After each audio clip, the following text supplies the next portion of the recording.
সুপ্রিয় দর্শকবৃন্দ, আসসালামু আলাইকুম। কেমন আছেন আপনারা? আশা করি আল্লাহর রহমতে ভালো আছেন। যদি চ্যানেলটি ভালো লাগে অবশ্যই চ্যানেলটি সাবস্ক্রাইব করুন, পাশে থাকুন। প্রতিদিনের মতো আজকে আর কাপড় কামার চ্যানেল হাজির করেছি। মিডিয়া কি কারণে আসো সেটা আপনি শোনাবো। আসসালামু আলাইকুম আপু। ওয়ালাইকুম সালাম। আসসালামু আলাইকুম। ওয়ালাইকুম সালাম। ভালো আছেন?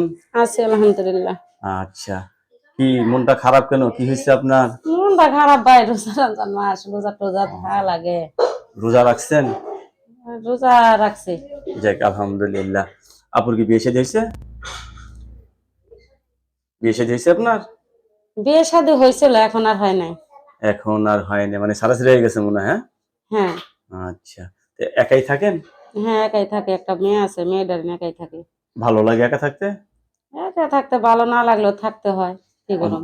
অনেক কষ্ট লাগে না? অনেক কষ্ট হয়। দিনটা যেমন তেমন, রাতটা খুবই কষ্টে কাটে। কষ্টে কাটে। তাহলে এই যে এখন বিয়ে বসতে চাচ্ছেন, আপনার সন্তান কত বড়? আমার মেয়ে 6 বছর। কি কাজ করেন আপনি? বাসা বাড়িতে কাজ করি। বাসা বাড়িতে কাজ করেন? বাসায় আসেন কয়টায়? বাসায় আসি সকাল 7টায়, যাই 5টায় আসি। 7টায় যান, 5টায় আসেন। 5টার সময় আপনার সাথে কথা বলতে পারবে সবাই? হ্যাঁ, বলতে পারবে, সবাই বলতে পারবে। নাকি সারাদিনই কথা বলতে পারবে?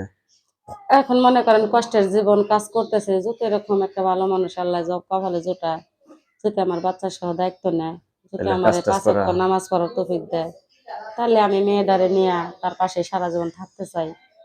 এখন আচ্ছা, মনে করেন কাজ করতে করতে তার করতে মন চায় না, এখন ভালো লাগে না। অনেকদিন ধরে কাজ করতেছেন? অনেকদিন ধরে কাজ করি ভাই। কারণ স্বামী না থাকলে বুঝতে পারছেন তো যে আসলে হুম একটা নারী খুব কষ্টে। হুম মানুষের নানান কথা বলে, ঠিক না? হুম। তো এই যে এখন বিয়ে করতে চাচ্ছেন, তাইলে আপনার ছেলে সন্তান হবে তো আল্লাহ আল্লাহ দিলে? হ্যাঁ, ছেলে সন্তান হবে। আচ্ছা, তো এখন আপনি রান্না বান্না কাজই তো করেন, হ্যাঁ, আমি রান্না বান্না সবই পারি তাহলে তো আল্লাহর হাতের রহমতে। রান্না খুবই মজাদার মনে হয়। হ্যাঁ, আমি হোটেলও চালাইছি, আমি আল্লাহর রহমতে রান্না বান্না করতে পারি। এই যে সামনে ঈদ আসতেছে, কেনাকাটা করছেন কিছু? না ভাই, আমার বাচ্চাটারে তো কিছু দিতে পারতেছি না ভাই। আমার বাচ্চাটার কত কান্না করছে, বাড়ির সবাই মার্কেট করে দিয়েছে বাচ্চাকে। আমি হারাম আমার বাচ্চাটার মার্কেট করে দিয়ে পারতেছি না, আমি খুবই কষ্টে আছি। দর্শকই আপুর দুঃখের কথাগুলো শুনলেন। আপু, সবাই আপনার সাথে কথা বলবে, কারোর সাথে খারাপ ব্যবহার করবেন না, ঠিক না আছে? না। আপনার কাছে ধন্যবাদ। আমার চ্যানেল সময় দেওয়ার জন্য। পরবর্তী ভিডিওর জন্য অবশ্যই অপেক্ষা করবেন।